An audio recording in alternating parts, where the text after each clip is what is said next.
Hi అండి. India పైన దాదాపు 50% దాకా టారిఫ్ అయితే విధించడం చూసాం. అంటే టాక్స్‌లు వేయడం చూసాం ట్రంప్ అయితే. దీనివల్ల ఖచ్చితంగా మన వ్యాపారాల్లో కొన్ని ముఖ్యంగా మన దేశం నుంచి అమెరికాలో ఉన్నోళ్ళకి మన ఇక్కడ నుంచి మన దేశం నుంచి చాలా వస్తువులైతే వెళ్తూ ఉంటాయి. అందులోనూ ముఖ్యంగా మాట్లాడుతుంది వీళ్ళు చెప్తుందేంటంటే బట్టలు. మనం ఏదైతే వాడుతున్నామో ఈ టీ షర్ట్ లాంటివి లేకుంటే షర్ట్ లాంటివి అయితే మనమైతే పంపిస్తా ఉంటాం. అలానే కొన్ని బ్రాండ్‌ల షూస్ కావచ్చు, లేకుంటే కొన్ని బ్రాండ్‌ల చెప్పులు లాంటివి ఇలాంటివి పంపిస్తా ఉంటాం. తర్వాత చూసుకుంటే మీకు చేపలు గానీ, లేకుంటే రొయ్యలు గానీ ఎక్కువ ఎగుమతి అయితే చేస్తా ఉంటాం. వీటిపైన అయితే ఎక్కువ భారం పడుతుంది కాబట్టి, మనకు దీనికి సొల్యూషన్ ఏమైనా ఉందంటే ఇప్పటికిప్పటికి మనమేమైనా పెద్దగా ఇబ్బంది అయితే కలక్కపోవచ్చు. కాపోతే ఎవరైతే ఉన్నారో వాళ్ళైతే ఎవరైతే దీన్ని ప్రొడక్షన్ చేస్తున్నారో, ఈ టీ షర్ట్ మ్యానుఫ్యాక్చరింగ్ కంపెనీలు కావచ్చు, లేకుంటే కాటన్‌కి సంబంధించి రైతులు కావచ్చు, వాళ్ళైతే కొంచెం ఇబ్బంది పడతారు. ఎందుకంటే తగ్గిపోతుంది కాబట్టి. కానీ ఇక్కడేందంటే రష్యాకి మనకు సహకారం అందిస్తుంది, బ్రెజిల్ సహకారం ఉంది, యూరోప్ దేశాలు కూడా కొన్ని మనకైతే సహకరిస్తున్నాయి కాబట్టి మనమైతే డైవర్ట్ చేయాల్సిన అవసరం అయితే ఉంటుంది. అమెరికా నుంచి కాకుండా ఇప్పుడు వేరే దేశాలకైతే మనమైతే డైవర్ట్ చేయాల్సి ఉంటుంది. మన ప్రొడక్షన్ అయితే మనం ఏదైతే మనం తయారు చేస్తున్నామో ఆ వస్తువుల్ని వేరే దేశాలకైతే పంపించాల్సి ఉంటుంది. ఇంకోటి మన దేశంలో చేయాల్సింది ముఖ్యంగా ట్రంపు ఇలా మొండిగా ఇలా వ్యవహరిస్తున్నాడు కాబట్టి మన ఎదుగుదలని ఆయన ఓర్చుకోలేకపోతున్నాడు. ఫాస్ట్‌గా గ్రో అవుతున్నాం. ఎందుకంటే ఆల్రెడీ మూడో స్థానానికి వెళ్ళబోతున్నాం జర్మనీని వెనక్కి నెట్టి. కాకపోతే చైనాని, అమెరికాని దాటాలంటే చాలా సంవత్సరాలు పట్టొచ్చు. మేబీ దాటకపోవచ్చు గూడా. ఎందుకంటే చాలా దూరంగా ఉంది వాళ్ళు. చాలా దూరంగా ఉంది. అయినప్పటికీ ఒక మూడో శక్తిగా అయితే ఉంటాం ప్రపంచంలో మనం ఆర్థిక వ్యవస్థంగా చూసుకుంటే.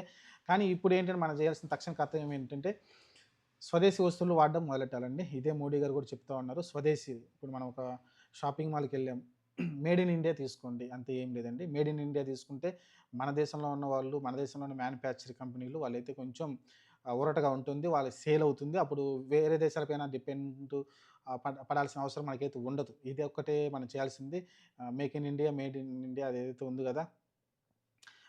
ఆ నినాదంతోటి ముందుకెళ్తూ ఉన్నాం కాబట్టి, స్వదేశంలో తయారైన వస్తువులనైతే వాడే ప్రయత్నం అయితే చేయండి. ఒక మిక్సీ గానీ, గ్రైండర్ గానీ, లేకుంటే మీకు టీ షర్ట్‌ల కానుంచి, షూల కానుంచి మన బ్రాండ్‌లయితే వాడడానికి ప్రయత్నించండి. మన దేశంలో తయారైన వస్తువులను వాడడానికి ప్రయత్నించండి. దానివల్ల ఏందంటే దేశానికి చాలా సహాయం చేసిన వాళ్ళం అవుతాం మనమైతే. మన దేశ అభివృద్ధిలో మనం గూడా తోడ్పాటయితే ఉండాల్సిన అవసరం అయితే ఉంటుంది. ఇంతకు మించి ఇంకా మనం ఏం చేయలేమండి దేశం కోసం. కాబట్టి ఇదైతే చేయండి మీరు.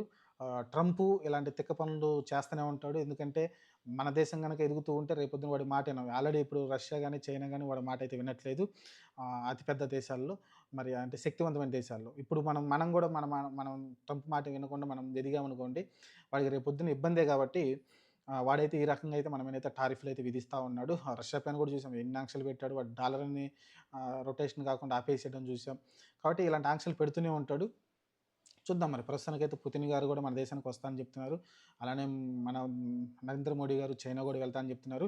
మీరు జూసుకుంటే 3 దేశాలు పక్కపక్కనే ఉంటాయి. చైనా, రష్యా అలానే మీరు జూసుకుంటే ఇండియా. 3 దేశాలు పక్కపక్కనే ఉంటాయి కాబట్టి, ఈ 3 దేశాలుగా కొంచెం వాణిజ్యపరంగా కొంచెం సహకరించుకున్నాయంటే మటుకు ఖచ్చితంగా అమెరికా వల్ల మనకి పెద్ద నష్టం ఏం కలగదు. మొన్న రీసెంట్‌గానే గదా! మనకి బరాక్ ఒబామా వచ్చిన కాడ్నుంచి మనం చే అమెరికాతోటి కొంచెం ర్యాపో మెయింటైన్ గానీ అంతకుముందొచ్చేసి ప్రతి ఒక్కళ్ళు గూడా జార్జ్ బుష్ గాని, దాని ముందు ఉన్న క్లింటన్ వాళ్ళందరూ గూడా అసలకి మన దేశాన్ని అసలు పట్టించుకునేవాళ్ళు గాదు. అసలు మన భారతదేశం అనేది ఒక పేద దేశం, లేకుంటే అదొక పనికిరాని దేశం. మన కాళ్ళ కింద, మన చెప్పుల కింద ఉంటుందన్న థాట్‌లో ఉండేవాళ్ళు. కానీ కొంచెం మెల్లమెల్లగా అయితే మనం మారుతూ వచ్చాం. మన దేశ అభివృద్ధి పెరుగుతూ వచ్చింది. అభివృద్ధి చెందుతూ ఉన్నాం. ఇంకా ముందుకెళ్తూ ఉన్నాం. చాలా ఫాస్ట్‌గా గ్రో అవుతూ ఉన్నాం. కాబట్టి వాళ్ళు చూసుకుంటే 1.2 దాకే ఉంది గ్రోత్ రేట్. మనం చూసుకుంటే 6.7 నియర్ బై 7 దాకా ఉంది కాబట్టి, మనం చాలా ఫాస్ట్‌గా ఎళ్తున్నాం. మన దేశం దరిదాపుల్లో గ్రోత్ రేట్‌లో ఏ దేశం గూడా లేదు. అంత ఫాస్ట్‌గా అయితే గ్రో అవుతున్నాం. చైనా చూసుకున్నా గూడా మీకు 4% ఉంది గ్రోత్ రేట్‌లో. కాబట్టి చాలా ఫాస్ట్‌గా అయితే గ్రో అవుతున్నాం. అది ఓర్చుకోలేని యూరోప్ దేశాలు కావచ్చు, అమెరికా లాంటి దేశాలు కావచ్చు, ఈ ఈ దిశగా అయితే మన మీద కట్టడి చేసి, లేకుంటే మన మీద పన్నులు వేసి, మన ఆర్థిక వ్యవస్థను అతలాకుతలం చేయాలని అయితే మాట్లాడుతున్నాడు. అలానే డెడ్ ఎకానమీ అంటున్నాడు. వాడికి బుర్రుంటే, ట్రంప్‌కి బుర్రుంటే డెడ్ ఎకానమీ అయితే గ్రోత్ రేట్‌లో ప్రపంచంలోనే నంబర్ 1 ఉన్నాం కదా మనం. మన దరిదాపుల్లో కూడా ఎవరు లేడు. దాదాపు 7% తోటి మనమైతే గ్రోత్ రేట్‌లో ముందుకెళ్తూ ఉన్నాం. కాబట్టి వాడది ఓర్చుకోలేకనే ఇలాంటి పిచ్చి పిచ్చి చేష్టలయితే చేస్తా ఉన్నాడు ట్రంపు.